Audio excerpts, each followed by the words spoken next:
Move, Vicky. Nobody wants a wall in the elevator, drawled Celeste, the PR firm's resident model and expert in venom, just as the doors glided open with a soft hiss. Victoria blinked at the cutting words, her soft build taking up slightly more than her share of polished chrome and glass. Celeste's elbow crashed hard into Victoria's side, sending her Tiffany blue mug tumbling in an arc, a ribbon of coffee splattering the hem of her skirt and pooling near the black Oxfords at the one corner of the cab. Her cheeks flamed as the other passengers hid their smirks behind phones and designer bags. Behind them all, in the reflection lining the back wall, a silhouette appeared, broad, dark-suited, standing at deliberate ease. His presence tightened the air like the hush before a thunderstorm. She caught only the edge of his face, a sharp cheekbone and a scar running from temple to jaw. Celeste smirked, too fat to matter, I suppose, and shouldered past, heels clicking into the hall. Victoria bent, hand trembling, the world squeezing her on every side. She reached for the mug only to pause as one impossibly large hand, marked by a gold signet, swept in first, setting the mug upright with preternatural care. The air in the elevator shifted, electricity crawling on her skin. "Coffee's a terrible loss, Angel," the man rumbled, rich as brandy, soft for only her. She looked up, breath catching. He was the city's most dangerous man, and he was staring straight at her. Victoria managed to find her voice as she straightened, mortified by the stain spreading across her blouse.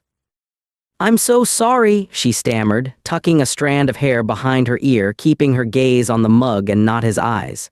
Did it get on your shoes?" The man shook his head. "Their shoes will survive," he said. Victoria finally glanced up, meeting eyes the color of wet slate, fathomless, appraising. His mouth curled, not in derision, but with something like amusement. "You work at the PR firm?" She nodded, cheeks burning. "Paragon Strategies, cryptography division, just behind the glass wall, usually." He looked at her, silent, as if weighing her in a manner ringside boxers know best, silent but deadly serious. His gaze flicked toward her hands. She was unconsciously folding her spare napkin into crisp, perfect squares, each fold matching the last. He watched every motion, that scar tracing his jaw, tensing for a half-second. "Angel, get off at this floor," he commanded, low, not a question. He called her Angel. No one had ever called her that before. Victoria hesitated. The elevator slid open on the next floor. People moved. "But my bag." He gestured behind him. Someone in an expensive suit was already retrieving her battered leather satchel from Celeste's feet, handing it to her with a deferential "Miss." She blinked, accepting the bag. "I'll walk you out," the Mafia boss said, baritone gentle now. As they stepped into cool marble and filtered sunlight, she moved awkwardly, every instinct to apologize battling with something ancient, an unfathomable safety pooling in his orbit. She muttered, "I'm fine, really." He leaned in, voice velvet and shadow. "You let them talk to you that way, Angel." She wanted to disappear, but his words, gentle yet firm, held her there, her heart hammered. "No," she managed, chin lifting a fraction. It made him pause, a smile flickering, something proprietary glinting in his eyes. He turned to the hovering staff. "Nobody touches her," he said. "That's law now." The man returned her mug, now wiped clean. She held it to her chest, blinking, senses spinning. From the corner of her eye, she saw Celeste blanch. She might not matter to the world, but to this man, she mattered now.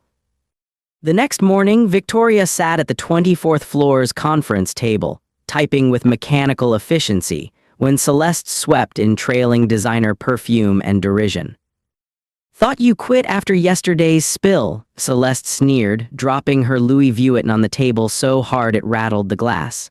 "Surprised you fit in the elevator this morning." Snickers, sharp and secret, bounced around the room. Victoria sat tall, spine straight, hands folded in her lap, but Celeste wasn't done. She stalked forward and lifted her phone, screen bright with an old, retouched photo. Victoria, 3 years younger, heavier, frozen mid-laugh at a company Halloween party, a cupcake balanced on her palm. "Remember this?" Celeste's voice gleamed like broken glass. "Office mascot, Miss Too Big to Matter." The room's laughter stung, pain bright and precise as a paper cut. Victoria bit down, swallowing hard. She would not flee, not again. A murmur by the door broke the momentum.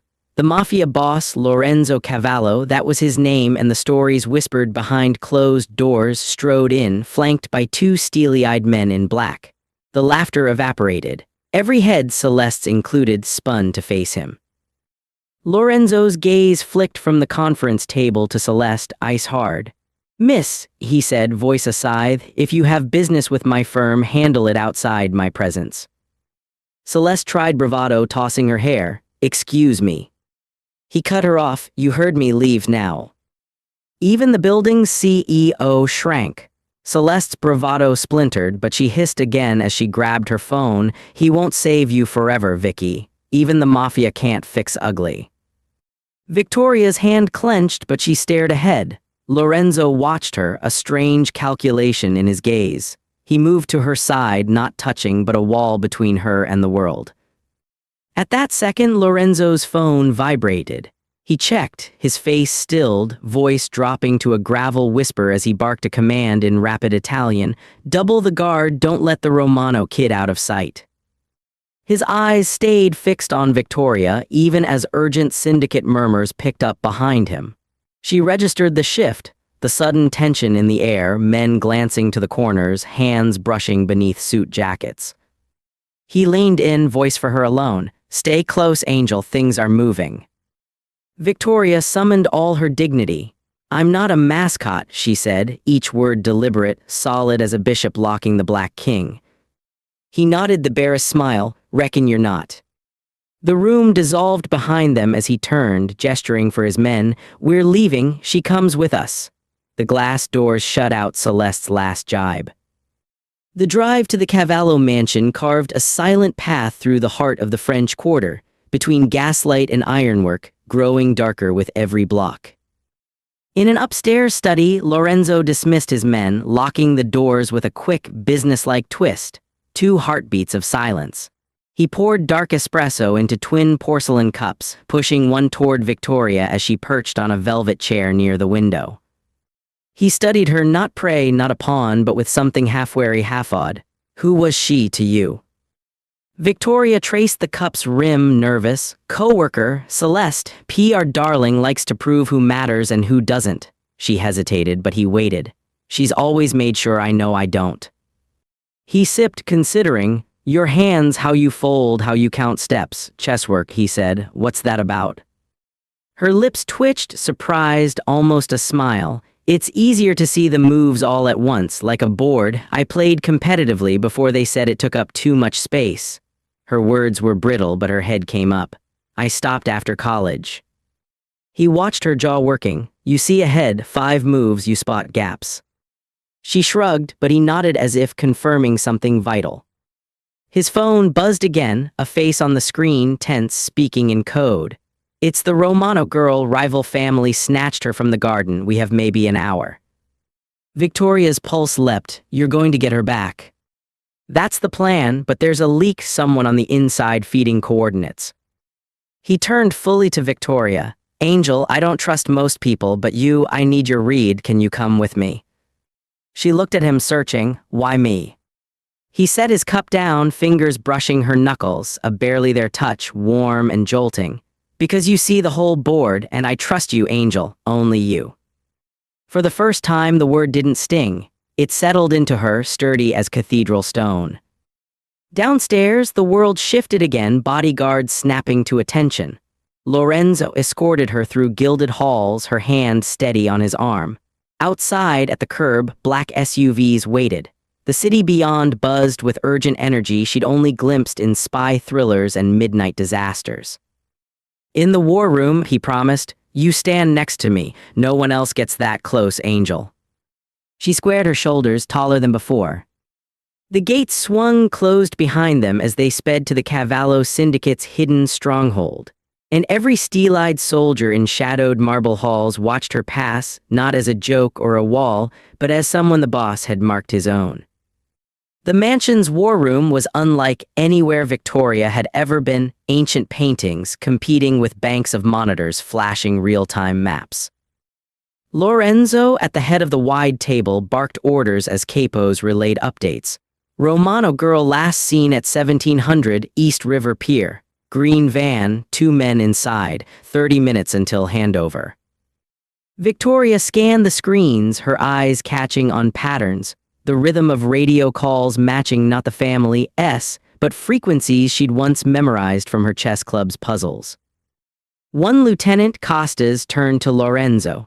"Boss, the kid's phone is pinging, but someone scrambled the output, a code or a chess cipher."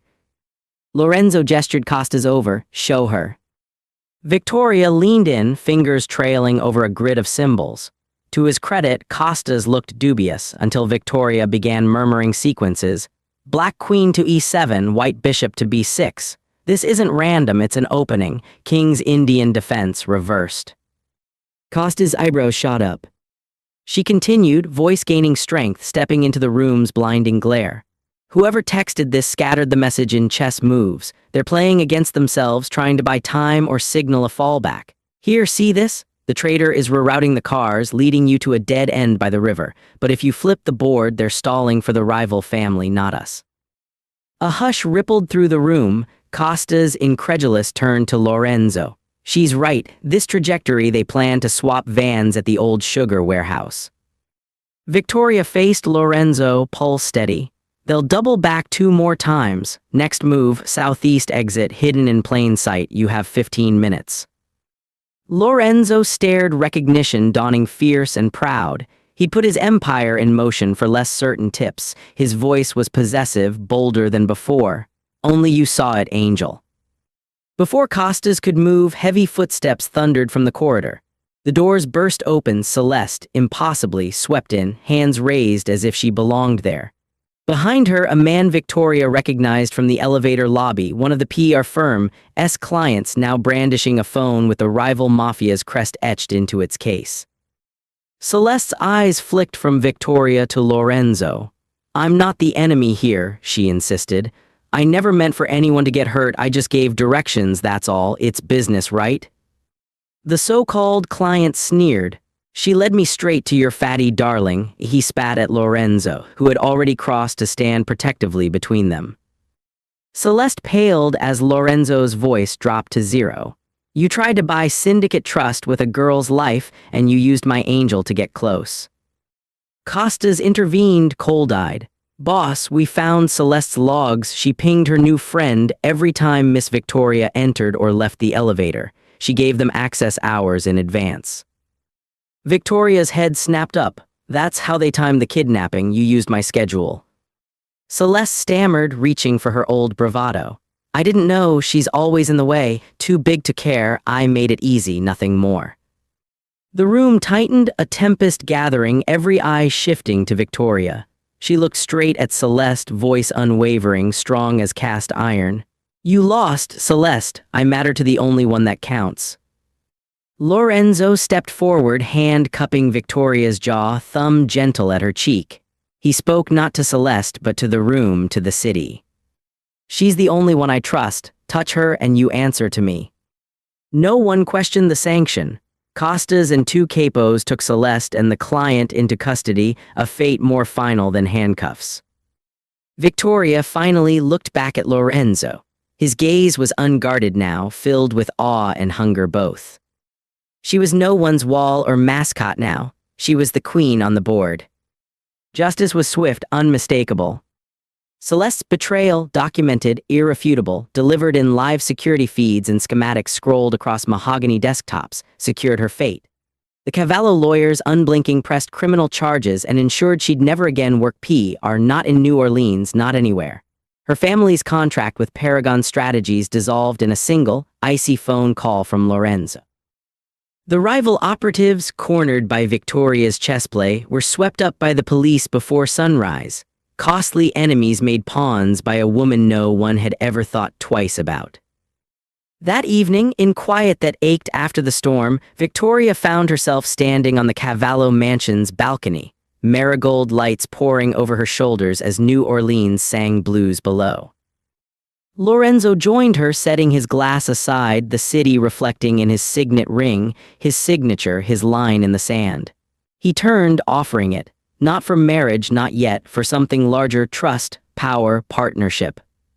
He slid the ring onto her finger. Wear it, Angel, let them see whose you are.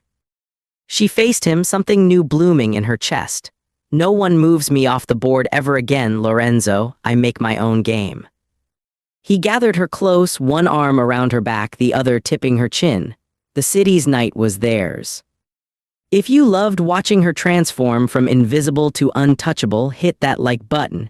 Share this story with your fellow dark romance addicts. Subscribe to the channel for more thrilling Mafia romance stories. See you in the next story. My own game, Lorenzo echoed, savoring the words like ritual. The lines around his mouth deepened, approval sharpening his eyes.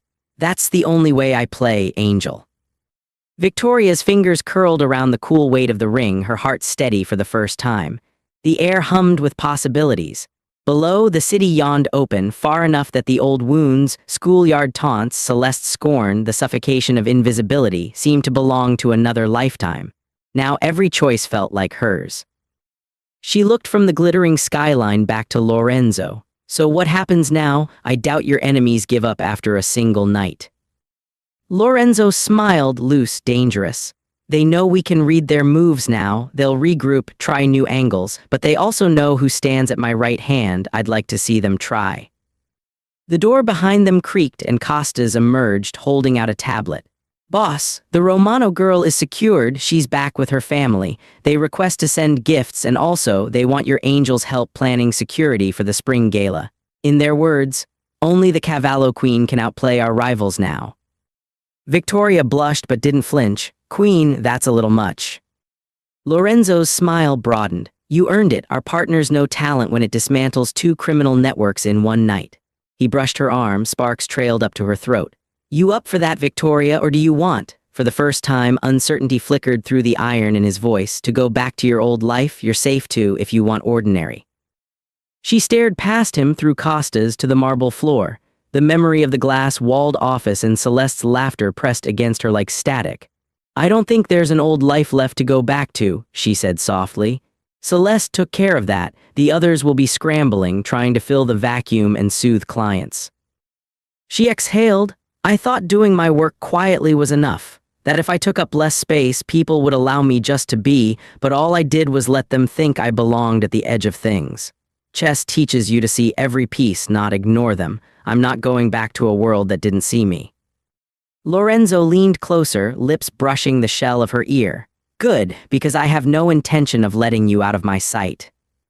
Costas hovered awkward. Should I? He gestured toward the double doors. Lorenzo straightened. Just one more thing tonight, Costas. Double the guards on the street until I say otherwise. That includes Miss Victoria's family and the PR office. He turned to her, his scar shadowed in the city's glow. Anyone who comes after you now answers to me. You have my word, in blood if needed. Victoria swallowed, but something feral and golden kindled in her. No, anyone who comes after me answers to both of us. I know their codes now. Next time they won't even set foot in the building. Costas murmured approval. Never seen the boss trust anyone that quick, he said, half to himself. I'll inform the capos. Welcome to the family, miss. Victoria offered a small, private smile. It's Victoria, she said, and realized with wonder she meant it as an introduction. The rest could follow. When Costas left, the hush returned. Only the streetcars grinding through the quarter below threaded the pause. Victoria leaned against the balcony, shoulders relaxing for the first time in years. What will you do with Celeste? She asked after a beat, not horror, curiosity. She deserved to know. Lorenzo traced the rim of his glass. She'll be tried for her crimes. I won't let her slide for the sake of old money or connections, but more, she'll have to face that she lost to the one she tried to erase. Victoria released a long, measured breath. She always said I was too big to matter. I think it's just that she was too small to imagine anyone different.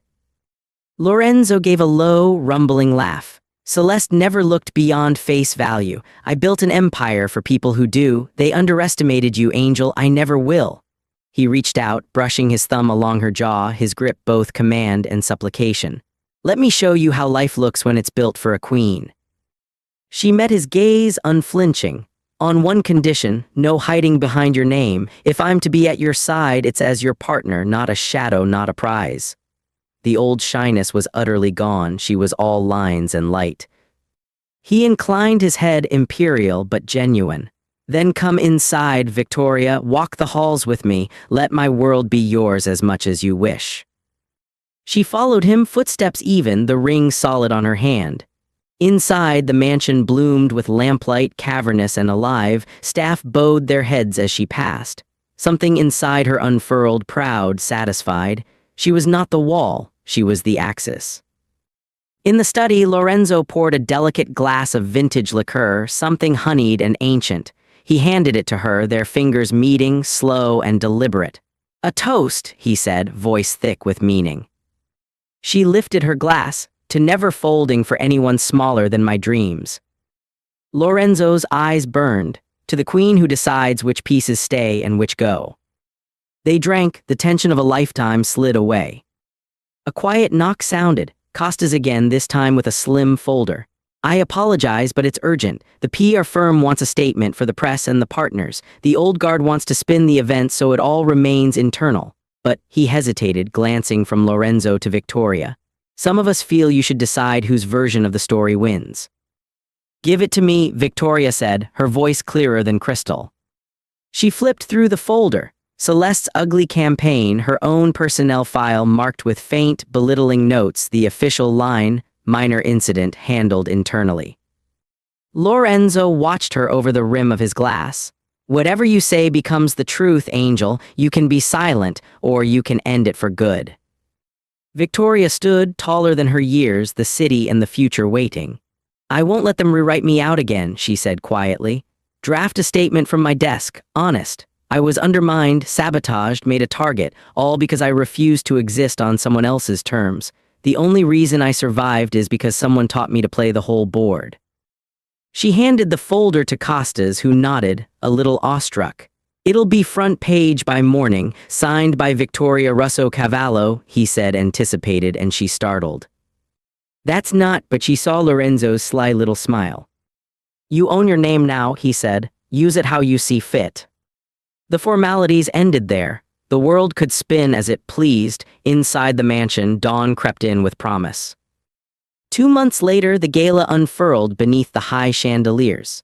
Victoria moved with confident poise through the crush of high society. Her dress was sapphire, the Cavallo signet heavy and bright on her right hand. From Paragon's boardroom to the webbed shadows of the city's underworld, her reputation was ironclad. When rivals slunk past, they nodded, respectful or wary, always watchful. Staff and underlings greeted her not as a curiosity but as a force. The woman who'd seen patterns where none else had, who'd rewritten her edges and demanded space simply by refusing to shrink. Everywhere there were reminders of what she'd survived.